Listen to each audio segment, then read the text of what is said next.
Pakistan super league PSL নিয়ে কিছুদিন আগে বিতর্কিত মন্তব্য করেছিলেন বাংলাদেশের লেগ স্পিনার রিশাদ হোসেন।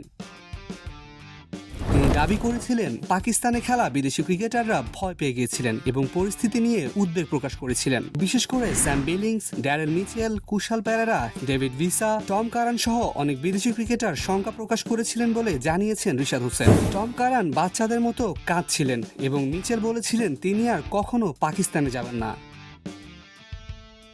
এমন সংবাদ প্রকাশের পর রিশাদ তার মন্তব্য নিয়ে বিভ্রান্তি সৃষ্টি হওয়ার কথা স্বীকার করেছেন এবং তা সংশোধন করেছেন। তিনি ফেসবুক পোস্টের মাধ্যমে বলেন, দুর্ভাগ্যবশত আমার মন্তব্য মিডিয়াতে ভুলভাবে উপস্থাপিত হয়েছে, যার কারণে ভুল ধারণা সৃষ্টি হয়েছে। আমি এর জন্য আন্তরিকভাবে ক্ষমা প্রার্থনা করছি। এছাড়াও রিশাদ জানিয়েছেন তিনি টম কারান এবং ড্যারেল মিচেলের কাছেও নিঃশর্ত ক্ষমা চেয়েছেন এবং তাদের প্রতি তার গভীর শ্রদ্ধা ও সহমর্মিতা রয়েছে।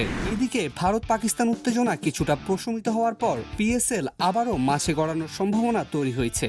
এই পরিস্থিতিতে রিশাদ হোসেন ঘোষণা করেছেন, যদি পিএসএল আরব আমিরাতে অনুষ্ঠিত হয় আমি লাহোর কালান্দার্সের সঙ্গে আবারও মাঠে নামতে মুখিয়ে আছি।